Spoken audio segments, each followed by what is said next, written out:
Earlier this week, Vice President Kamala Harris laid out her economic policy. Earlier today, I had a chance to catch up with Samantha Tweedy, who is the CEO of the Black Economic Alliance, to talk about how does that policy impact African Americans. Here's our conversation. Samantha, Vice President Kamala Harris has laid out her economic policy. The Black Economic Alliance has taken a look at it. Speak to this, what she's laid out, and how it will specifically benefit African Americans. Absolutely. So first, Roland, it is good to be on with you today. And the Black Economic Alliance is a coalition of Black business leaders who came together with a singular purpose: to leverage the business acumen, network, influence of the Black business community to advance work, wages, and wealth across the entire Black community. Earlier this year, BEA Foundation released our policy agenda to advance Black work, wages, and wealth, with the singular focus on identifying the key policy initiatives that would move the needle on Black economic prosperity and wealth building. Testament to the strength of the policy agenda for Black folks was that within weeks of the release, under the leadership of CBC Chairman Stephen Horsford, the CBC in joint resolutions in the House and Senate, endorsed with all 60 members of the CBC as co-sponsors that agenda. I give all of that background to say, when we look at VP Harris's opportunity economy and the agenda behind it, it is clear to us, full stop, that this is an agenda that is good for Black folks. What I want to get to in a minute is that while that is true, full stop, period, it's also an economy, it's also an agenda that is good for growing the entire American economy. So a couple highlights that we saw in her agenda, which were reflected in our Black work, wages, wealth agenda, things like creating more housing to own and to rent, more good paying jobs, lowering costs. And we see that she's giving more than 100 million working and middle class Americans a tax cut, including, importantly, $6,000 for new parents during the first year of a child's life, making housing more affordable by building 3 million new homes through a new home buyer tax credit, helping more Americans experience the pride of home ownership by providing up to $25,000 for a down payment on a first home, investing in American entrepreneurship, spurring 25 million new business applications in our first term, expanding the startup expense tax deduction from $5K to $50K for new businesses, and I can go on and on and on. The thing that's important to know here is that in addition to creating the policy agenda, we went out and we asked Black voters what those top economic issues are that matter to them for elected officials to prioritize. And these top to bottom: home ownership, renting and buying, being able to advance and expand access to capital for Black entrepreneurs, job and workforce development rose to the top every time. Now, as I mentioned, it's important, and I think when we talk about the context of this opportunity agenda and what it means for Black Americans, that we also call out that this is good for everyone. We have so much data that shows now that when we have an economic agenda like this, one that addresses the racial economic disparities across housing, access to capital, et cetera, what we see, and for example, in city data that came out that told us that if we had closed those kinds of economic disparities over just the last 2 decades, we would have added $16 trillion to the GDP. That's not just the Black GDP, right? That's not just the Black and brown GDP. That's the United States GDP. So the headline here is that this is an economic agenda that is very good for advancing Black economic prosperity and wealth building. And it's an economic agenda that's going to be good for business and grow the entire American economy. But how have you been drilling that down to the regular, average, ordinary brother or sister? And that's the issue that as I travel the country, I often hear folks say, hey, that's all great. That sounds all rosy, but I'm not feeling it. I'm not seeing it. It doesn't impact me. And so what are you doing to specifically communicate that to folks who ordinarily are not operating in Washington, D.C., in New York, who are not necessarily consumers of a lot of news? That's right. And that is so important. I mean, you say all the time here, right, Roland, that Black voters are not a monolith, number one. And number two, that we are going to, and Vice President Harris is going to need to, and every elected official is going to need to work for the vote. And that is going to be true so long as we are still at a place in this country where Black folks are at the losing end of a 6-to-1 racial wealth gap, where we're still looking at housing disparities that are as large as they were during Jim Crow. So we just want to make sure as a starting point that when we are talking to Black voters and with Black voters, that we are starting with that acknowledgement. Now, we just did polling, and important to call out that this polling happened once Vice President Harris was at the top of the ticket. So this is fresh and this is relevant. We did polling across the country with a prioritization on the battleground states that showed us that right now, economic issues are still top of mind for Black voters. And that's above immigration, national security, abortion, everything else. The other thing that the data found was that Black business leaders are the most trusted messengers on those economic issues. 13% more trusted than elected officials, 27% more trusted than celebrities. So what that said to us is that BEA, this nonpartisan coalition of Black business leaders, and all our network and allies need to be in direct conversation with voters right now around these issues. So in addition to running with the vice president and the campaign, we need to run alongside the vice president in the campaign, speaking directly from Black business leaders to voters. So we next week are launching, for this final stretch until Election Day, a direct voter contact program that's going to include both digital ads and text messages. Again, as you've been talking about here, Roland, the ads are great, but we have to be in conversation with voters. And that's what we'll be doing. So across Pennsylvania, Nevada, Georgia, North Carolina, and Michigan, where very importantly, the number of infrequent Black voters will be decisive margins of victory, both for Vice President Harris, and we should note too, Hakeem Jeffries becoming the first Black Speaker of the House. And so in all of those states and districts, we'll be having these conversations, leveraging the trusted messengership of the Black business community on the economic issues that we know will motivate Black voters most in this final stretch. Where are these digital ads running, and how many people are we talking about when you're talking about reaching them via text message? It's a perfect question. So we analyzed the infrequent Black voter numbers across states where we know that there are decisive margins of Black voters. So when we look across those 5 states, Georgia, North Carolina, Pennsylvania, Michigan, and Nevada, there are about 1.5 million infrequent Black voters. And from our prior cycles where we've done this kind of engagement with voters, what we know is that we can expect a 45% engagement rate. So what that gets us to is the ability to be in active conversation with 700,000 voters between now and Election Day. So we'll be running those ads, and we'll be doing that direct conversation through text messages where we can make sure that folks have the information they need to vote. We can respond to their questions, and we can provide them with this economic messaging that we know will mobilize and motivate. So you said the ads are running on platforms or directly in text messages?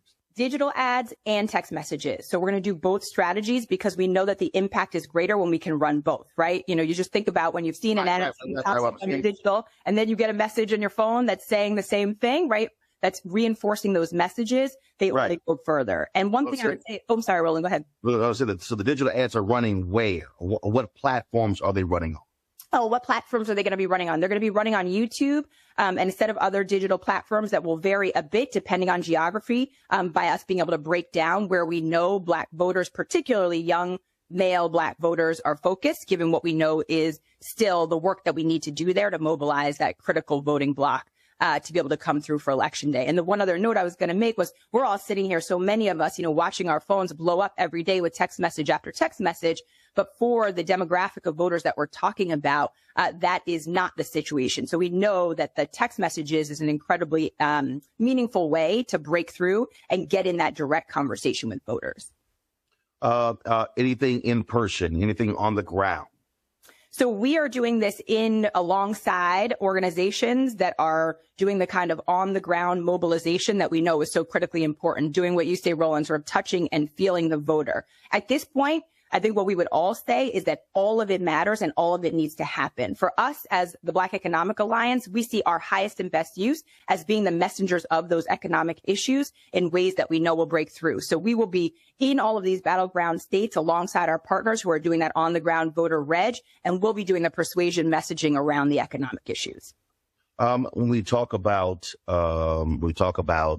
in terms of small businesses, in terms of building capacity, things along those lines, there has been tremendous growth over the last 3 years under Biden-Harris, but frankly, that has not been articulated enough, explained enough. I've had the head of the SBA on as well, and so to me, I think that's also one of the areas. Yeah. And one of the things, like perfect example, when the vice president was in Detroit unveiling her economic plan, I said on the show afterwards that I thought one of the biggest mistakes was not actually having individuals with businesses in the audience. At one point, he would stand up and say, hey, here are people that went out of business during COVID and brought the businesses back.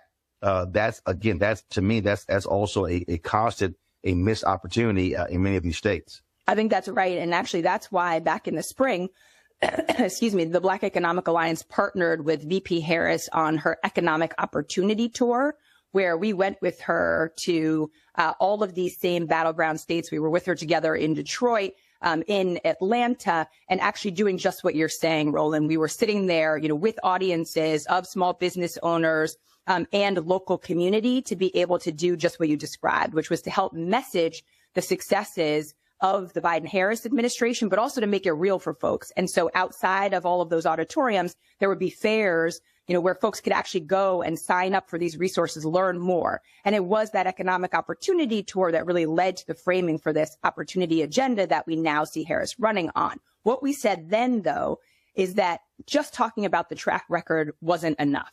At the time, if voters aren't feeling it yet, then we needed that forward-looking, that aspirational, that what is going to come next to make sure that I know that my dollars are going to stay in my wallet, that those dollars are going to grow, that costs are going to go down, that I'm going to have more access. And I think that has been the flip that we've seen with Harris at the top of the ticket, that it's not just her lauding the track record. As significant as that track record truly is for Black economic progress, it's always also this forward-looking vision that folks can see themselves in and can really understand that it's going to get better for me, better for my family, and better for my community.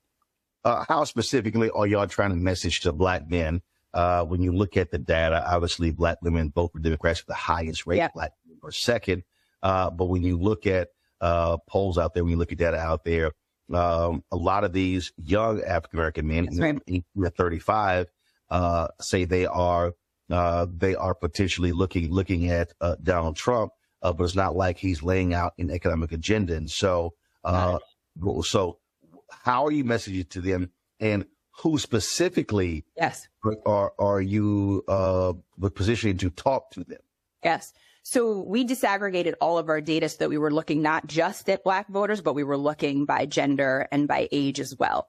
And for young Black voters, economic issues, again, rose completely to the top. And Black business leaders as those messengers rose to the top. Then there were really helpful nuances once we looked, Roland, at the messaging and how you talk about these issues. So, for example, when you talk about lowering costs, which is important to all Black folks, what we saw with men was that talking about this within the context of wages was most persuasive, whereas when you looked at Black women, it said jump straight to lowering costs. And so we were able to learn those kinds of messaging nuances that are going to inform everything that we are saying as we're going out as this coalition of Black business leaders, talking specifically to young Black men. And that's what we have to do. We also have to know that our starting point needs to be to acknowledge the realities, right? If we just jump in, whether it's VP Harris or whether it's us as business leaders running alongside the VP in the campaign, and we start talking about what's coming next without talking about the current state, the pain, the structures, the actual issues that have been holding Black folks back when it comes to economic progress, then our messaging is going to fall on deaf ears. And so that starting point, that acknowledgement has to be the way to open up the door to every conversation when we are engaging young Black male voters. Last point. There are, 39 days left in terms of before Election Day. Early voting is already starting in some of these places. And it is going to be an election by the margins. You look at 2020, Georgia, Arizona, and if you look at even Michigan, you can throw in Pennsylvania, very slim margins. Obama won North Carolina by 14,100 votes. In 2008, North Carolina potentially is a state that is in play for the vice president this year as well. Rural vote. You talked about your text messaging campaign. Have you broken down the data in terms of those voters and what they want to hear? Because their concerns in rural North Carolina and rural Georgia are different than what's happening in larger cities. So speak to that. Yeah, that's right. And that's why it's exciting for us to do this as this national coalition, because we have business leaders in Georgia. We have business leaders in North Carolina. And so this isn't just, as you said, DC, New York messaging that's coming to the forefront. What we're excited to do in the first week of this program is to do A/B testing, where we can take all that messaging and framing and we can put a couple different versions of it out, so that we can see within those very first days, does this message work better, in Atlanta? And that message look better when we're speaking to rural voters. And then we'll be able to share that out with all of the community of partners that we're in this work with, so that messaging is influencing everyone. You made the point that's the most important one now, is that we are in a race to the finish line. And so we have to be moving urgently. We have to be learning as we go, and we have to be connected and sharing all this information with the group of partners who are all in it in this push, understanding that the Black vote will be decisive and that we collectively have the power to have deep influence over what that vote looks like come election day. All right. Samantha Tweedy, Black Economic Alliance. We appreciate it. Thanks a lot. Thanks for your leadership, Roland. I'll talk to you soon. All right, folks, real quick to our panel here. I'll start with you, Robert. That economic message, if you look at the polling data, you see how Vice President Kamala Harris is gaining ground against Donald Trump, and people closing that gap in terms of her commitment to the economy. And so I think that's one of the reasons why you're seeing it play out in these polls that are showing an incremental lead expanding for Harris. You're absolutely correct. I was with Congressman Jonathan Jackson, who was up in Grand Rapids, Michigan yesterday, speaking to a group of voters, primarily African Americans. And the benefit that Vice President Harris has is that she has a team behind her. She has a roster behind her where you can deploy people across the country to do just as was said, speak to small groups of African American voters, answer the questions, put aside some of the concerns that are being spread by Russian disinformation and COINTELPRO operations online, and tell people exactly what the real economic message is and how it will benefit them. Donald Trump doesn't have that. George Bush isn't supporting Donald Trump. Dick Cheney ain't supporting Donald Trump. Mitt Romney ain't supporting Donald Trump. It really is just him. And by not having that team around him, it's clear that he's the only person that can carry his messaging. And Kamala Harris very much shows what happens when you have a unified government and a unified party that seeks to push these ideals forward. And all you have to do is dive into the analysis of these facts. Every economic analysis has said that Donald Trump's plan to govern through tariffs somehow is complete nonsense. It does not work mathematically. The numbers don't math. The math don't math. If you look at Kamala Harris's plan, you're going to see something that's going to help the middle class. It's just a matter of translating that to where people can understand it. The reality here, Michael, is that again, I think people need to calm the hell down and look at this election, because I hate when people say if the election was held today. It's not. Right. It's not. And so what you're seeing is a candidate and a campaign, again, methodically build. The vice presidential debate will be carrying right here on the Blackstone Network, taking place on Tuesday. I doubt there's going to be a second debate between her and Trump. But again, this thing is building, building, building. That's what you're seeing. Absolutely. And, I've been going through her economic plan that was just released that you just discussed. Black Enterprise has a good article dealing with how this plan will help Black people. And one of the things they talk about is dealing with food costs, groceries.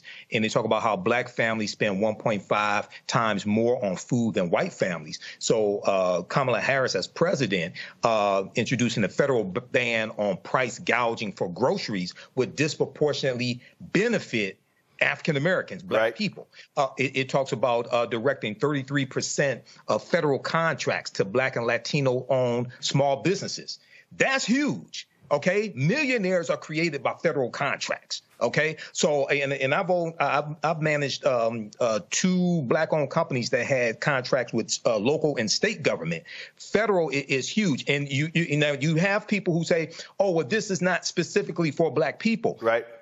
Race-based policies are illegal based upon Title VI of the 1964 Civil Rights Act, Section 601, non-discrimination and federally assisted programs. So people have to understand law, but you can write policies that disproportionately positively benefit African Americans. And we see that. And Jelana, the reality is, I love these people who say, Vice President Kamala Harris, she's copy and pasting Biden's economic plan. Well, it is the Biden-Harris agenda. So I would think that if you the Harris in the Biden-Harris agenda and it's going well, that you ain't got a problem doing it. Well, I agree with you there, team. But I think that what's important about Vice President Harris's plan, her economic plan, one, we got to remember she hadn't had all this time to get her message out. She literally took over at the top of the Democratic ticket was July or August. So for people to expect for her to have explained everything like Donald Trump could have, because he's still conceptualizing shit, is wrong. But I think she's doing a good job. And what I think is really important about what she's doing is she's taking into consideration, and I want to make sure I don't mix this, that she's tackling racial and gender disparities by investing in communities of color and promoting economic justice. Why is that important?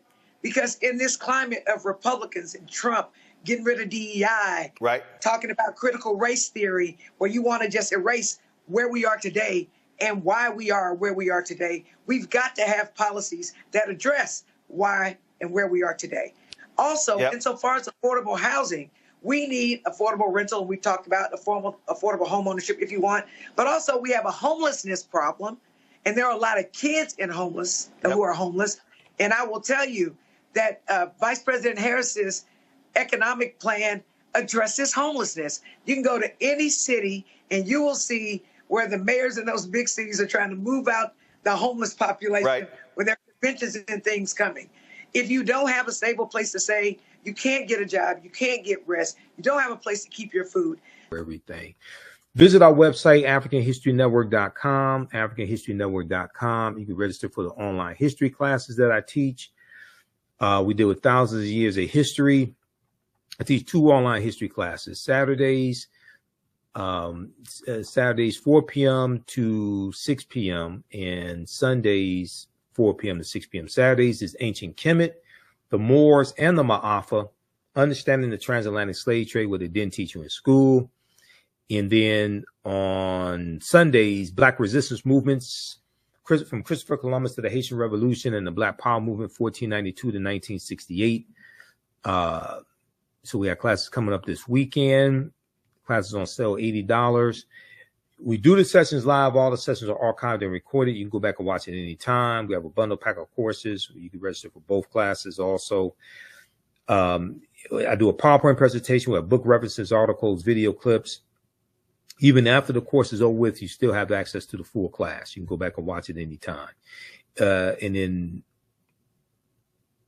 Ancient Kemet, the Moors, and the Ma'afa, understanding transatlantic slave trade. That meets this weekend also. You can we have the course outline here that you can download as well. So it gives you a lesson plan for each class session.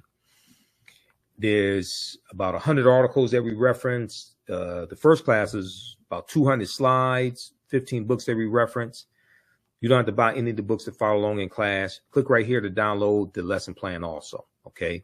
I show you it's a very visual class, so I show you the excerpts of the books right on the screen, all right? Okay, so the content is PG-13. You can use this with your children as well. I don't do a lot of cursing. It's not overly vulgar or anything like that. It's nothing like that, okay? Let me see. I just want to make sure I get through all these.